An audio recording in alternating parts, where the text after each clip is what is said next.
Also, guten Tag, willkommen zurück, welcome back, guys. This is now, I believe, my fourth video with German on Duolingo. It will be possibly the third practice video, or the second repairing cracked gold badges if I so chose to do that. But I think I'm just going to do another practice video. So let's go for, let's say, at least 3 practices and see how I feel at the end. If I want to rip my hair out, I will probably leave it there. Or if this is all quite easy as it was the last time I recorded, perhaps I'll do more than 3. But let's see how we get on, first of all. Now, come on, there we go. Once again, without a timer, let's see what we have. The Reis is, of course, der Reis. Sie hat Hunger. She is hungry. In English, the verb to be. In German, the verb to have, haben. Then we have the salt, which is das Salz. The men have salt. Die Männer haben Salz. So in this case, it's haben, because Männer is plural. So when we conjugate the verb, when we have a plural noun, we use the full, almost the full form of the verb. So the same as what we would use for sie. Sie haben. Die Männer haben Salz. Sie versteht. She understands. Congratulations, good job. Thanks, Duo. Now, if I remember correctly, the salt is das Salz. It's a neuter. We understand. Wir verstehen. I believe this is also das Öl. Das Öl. Yeah. Spricht Deutsch. He speaks German. Ich spreche Deutsch. I speak German. She comes from England. So in German, what we get is sie kommt aus England. Aus is a preposition which normally means out. It can also mean things like made of, like if I say mein Tisch ist aus Holz, my table is made of wood.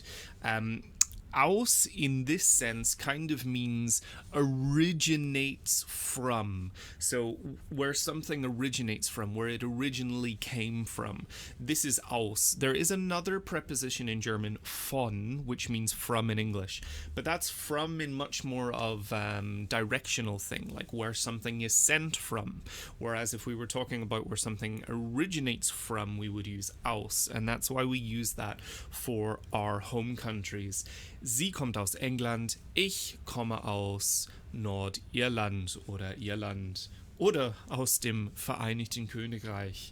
Depends on your political views, what you would like to call the place that I'm from. So, let's move on. She is from England is another correct solution. Do you speak German? Sprichst du Deutsch? Do you speak German?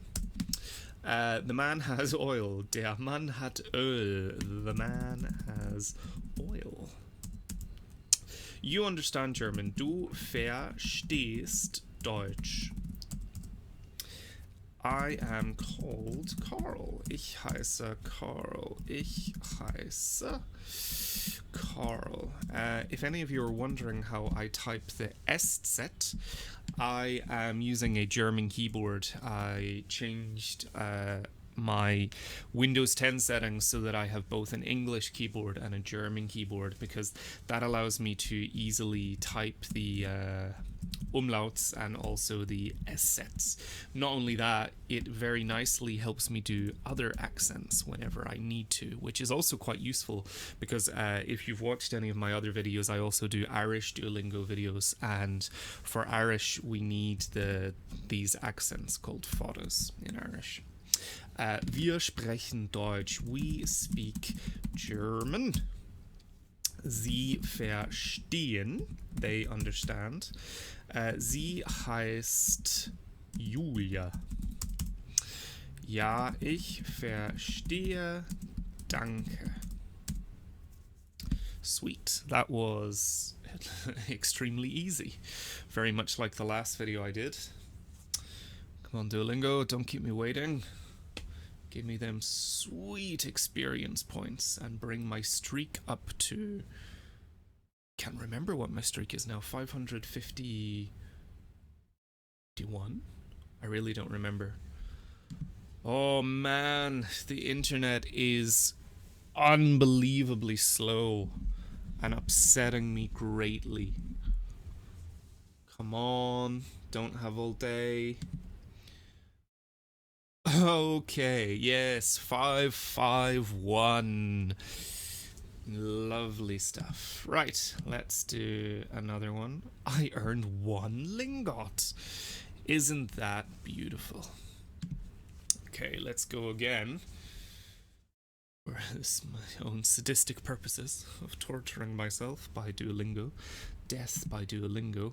The orange is die orange. Orange, orange, orange. Comes from French. That's why we get this funky, soft G sound, a kind of NG sound. Somewhere in between nasal and soft G. Orange. The women drink coffee. Die Frauen trinken Kaffee. The wine is der Wein. She eats the soup. Sie isst die Suppe. I believe Suppe is feminine. Haha, I am correct. The coffee is der Kaffee. Ich trinke Tee. So the one above, number 1, if I pick that, Duolingo would tell me that I'm wrong. And technically speaking, it is wrong. So the conjugation for trinken, for ich, we would add an e. So it's regular, just like any other verb, or you would add an e for ich. However, in spoken German, particularly in colloquial German, you may notice that people don't really pronounce the e on the end. Or in songs, often singers leave off this little e because maybe it reduces the syllable count to make something rhyme or fit with a tune better. So ich trinke Tee oder ich trinke Tee. Personally, I would always stick with this one and try to learn to speak proper German before you start to learn to speak colloquial German, particularly using slang. Learn Hochdeutsch first, then worry about dialects, then worry about slang. That's my advice to you. Die Suppe, we already clarified that. The pictures on Duolingo are getting nicer by the day. Das Essen, wir haben eine Wurst, Käse und ein Ananas. Pineapple is my favorite fruit. Ich esse extrem gern Ananas. Mann. Also, we drink wine. Wir trinken Wein. She eats ice cream. Sie isst Eis. We don't need the this time, so it's just T. Good effort. Why isn't it good job? Why is it effort? An apple and an orange. Ein Apfel und eine Orange. This is feminine, right? Banane. Okay. Ich esse eine Pizza. You can tell because I change my English keyboard to my German keyboard that often. Sometimes I forget where the Y and the Z is. So sometimes you'll see me typing Y instead of Z, and also the reverse. Sometimes you'll see me typing Z instead of Y because I forget where the keys are or what keyboard I'm using at the time. The men are drinking coffee. Die Männer trinken Kaffee. Oh, bollocks! Not the men are drinking coffee, they're drinking the coffee. Again, that was a stupid mistake because I wasn't paying attention. He is eating ice cream.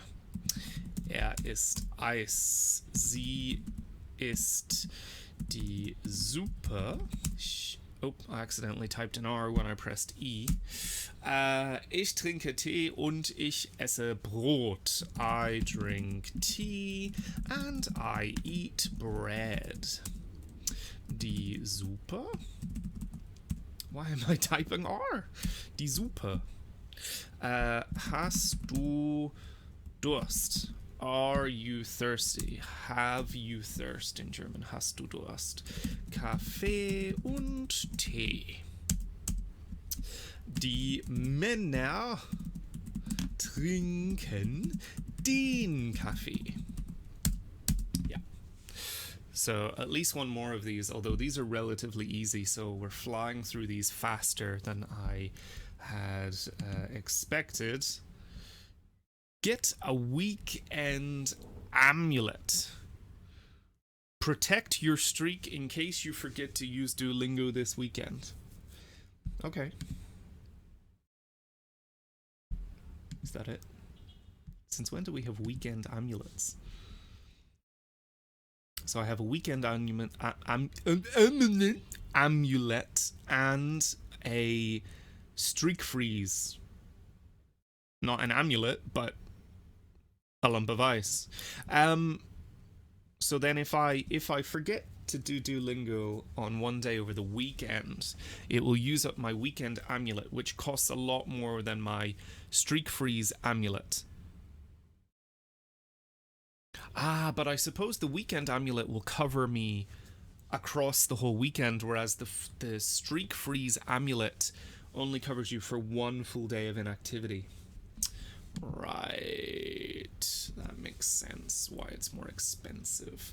Although I've had the same streak freeze amulet equipped for Christ knows how long, months and months, because yeah, I've been rather lazy with Duolingo and just doing the very basic level for Irish each day, just once, to get 10% experience 10 experience points to maintain my streak. So yeah, I've been doing the bare minimum just so that my streak number keeps ticking up. It's a disgusting practice, but yeah, a bit lazy. That's me. Ich bin bisschen faul. Practice without a timer. The egg is das Ei. That's a rather funky looking egg. Maybe a dino egg. Das Fleisch. What is that? Is that elephant meat? Oder Haifleisch? Shark meat? A woman eats an egg. Okay. Eine Frau isst ein Ei. The juice, der Saft. Ah, come on now. Why are they putting 2 blueberries under the banana? That's a bit suggestive. Dirty Duolingo people. I'm drinking apple juice. Apfelsaft trinke ich. That's the beauty of the German case system, that you can really play with the word order and put what you want to focus your sentence on, the emphasis of your sentence, put it up front first. So now we come back to our elephant meat, das Elefantfleisch, das Fleisch. I eat a potato. Ich esse eine Kartoffel. I think Kartoffel was one of the first words I learned in German, and I put this on being Irish, but it could be just that I love potatoes, and that it's utterly irrelevant that I'm Irish, because the Germans love potatoes too, die Kartoffel. I believe Turkish people, when they want to insult German people, or at least one of their terms for insulting German people is, they call them potato heads, Kartoffelköpfe oder sowas. Oder von wem habe ich das denn gehört? Ja, ich erinnere mich nicht daran, aber irgendjemand hat mir das erzählt. Ich glaube, als ich in Deutschland war, dann gab es also eine Freundin von mir, und sie hat mir erzählt, dass nicht nur die Iren essen Kartoffeln sehr gerne, sondern auch die Deutschen. Und as the Germans have built up this reputation as potato eaters, therefore this kind of slur came about. from Turkish people. I don't know how true that is, and I hope it's not offensive to anybody. However, in this day and age, everybody gets offended for everything. So, you know, sorry, not sorry, but I'm not intentionally trying to piss people off. Wir haben Zucker. We have sugar. Das Fleisch, the meat. The juice is der Saft, right? It's masculine. Please. Yes. Der Saft is the juice. What a juicy word. Der Saft. Okay, now I believe Erdbeere is feminine. I am correct. The strawberry is fresh. Sidobele. The strawberry is fresh. Zucker. Yucker. Zucker. Bollocks. Zucker schmeckt süß. Zucker schmeckt süß. Ist eine Kartoffel. He eats a potato. The woman is eating chocolate. Die Frau isst Schokolade. We have sugar. Wir haben Zucker. Schokolade schmeckt süß. Das Kind ist ein Ei. Der Apfelsaft. That's another beauty of the German language, compound nouns. Now, admittedly, the Germans do go a bit mental with their compound nouns and create these massive Frankenstein-style words where they just lump another noun onto what is already a massively long noun. But this is really the kind of artistic side to German, something really cool that Germans have that we don't really have in English. And in fact, because I studied German and nearly all of the academic things I ever wrote were in German, until I did my master's, and this was actually where I realized I had a problem.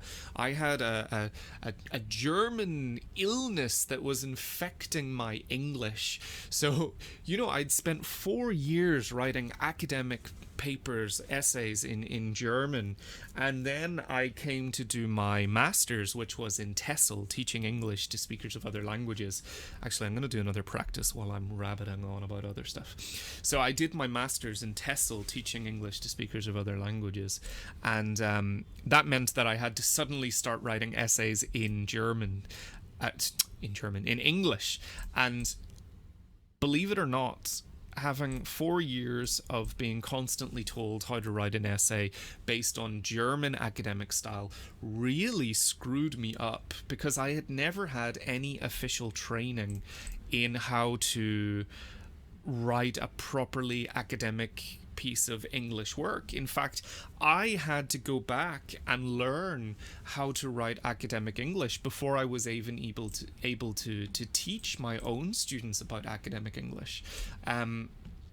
So what happened was I was writing my essays, and I kept like writing the English noun phrases as one big compound noun. I was making compound nouns that we don't have in English. So words that would normally be spelt as two separate nouns, I was writing them as one word, thinking logically they should be one word, and then hearing from other people and them looking at me very strangely like there was something wrong with me.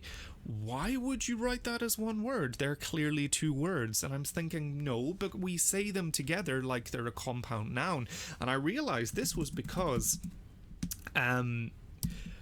German was infecting my native language. I had my second language affecting the way, the style in which I was writing in my first language. And it wasn't just the compound nouns, it was other things like using commas where we would use them in German but not necessarily in English. I still have that problem. I still use my commas in a very German way, because when I was in primary school or high school, all I was ever told about commas was you put it in when you would take a break when you're speaking. speaking. Now, I personally hate that as an example of how to teach anything in language, because what use is that to anyone? Everybody takes pauses at different places when they speak. Maybe you notice from listening to my videos, I speak quite quickly and lots of other people speak slower than me. That means that maybe I take pauses in different positions than other people would take pauses. How am I supposed to know where I should take a pause to put a comma in?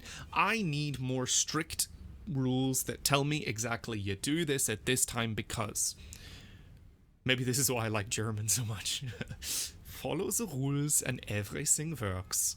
So, so the other issue was that I was writing really long sentences in my English essays, and I had no idea that this was not common for academic English work. I had genuinely no idea, because I was told constantly that when I'm writing in German, writing academic German, I should make it nice and long, because the longer the sentence shows, the more intelligent I am, the more academic the piece is.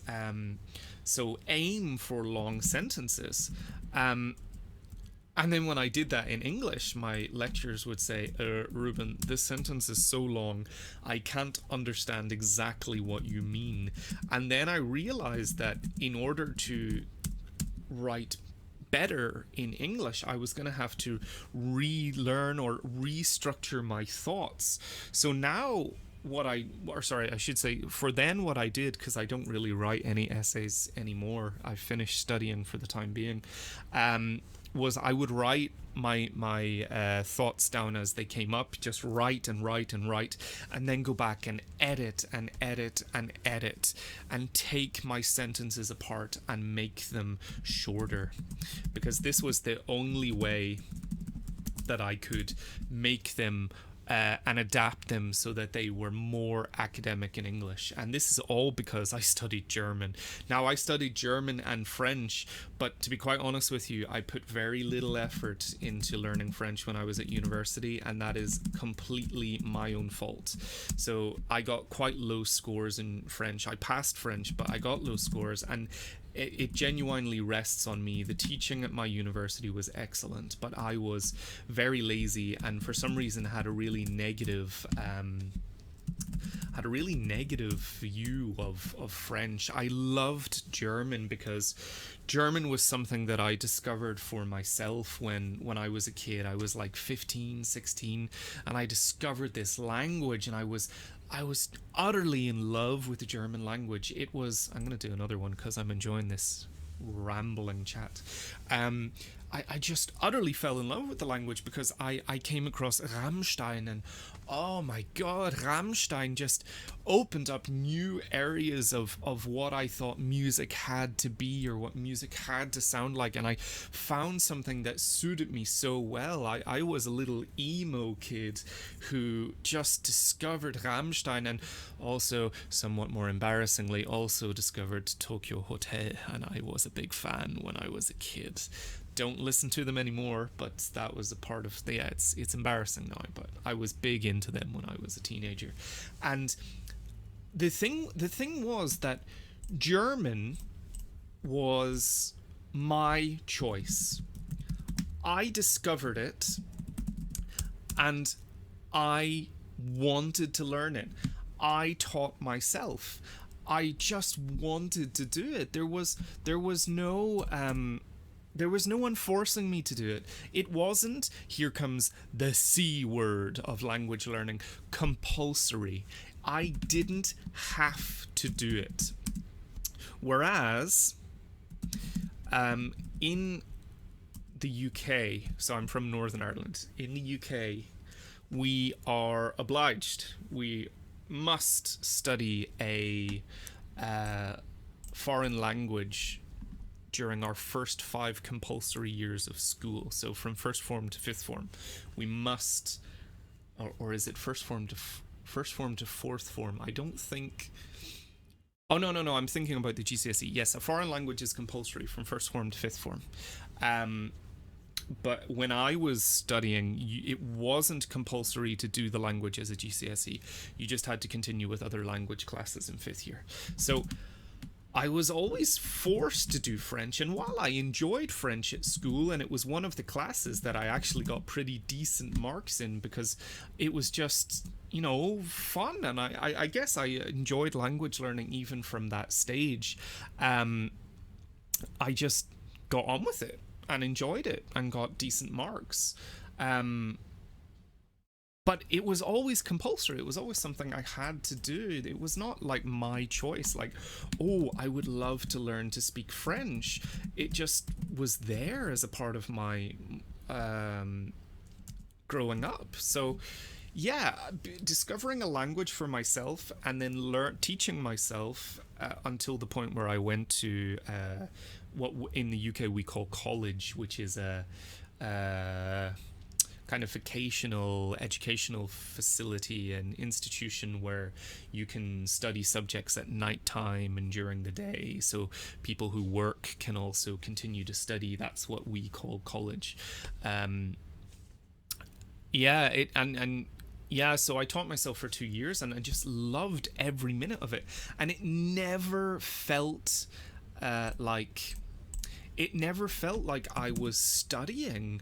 It was always fun and fascinating and new and cool, and I just kept going with it. Admittedly, then when I started to take actual classes for German at the college, I didn't do my homework. I still continued my own studying in my own time, and I went to all of my classes and I did all my classwork. But yeah, so I did GCSE and then A level German at this college, and I remember at the end of my A level, all the students and our teacher and our language assistant, we went out for drinks at the end of the course.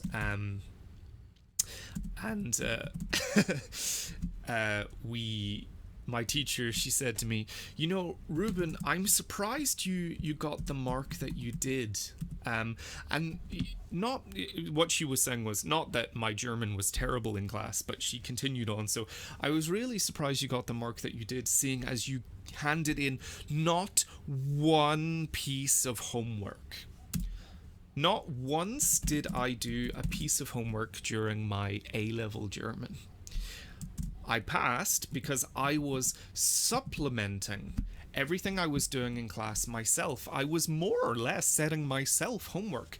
And not only homework, but I was listening to German music every single day from morning to night. I was watching videos and movies in German. I was reading Harry Potter in German. I was building on all areas of German. I was even speaking to myself in German while doing other things. Like while walking about the house, I would speak to myself in German. So I was doing my A-levels at school, and because I was doing A-levels at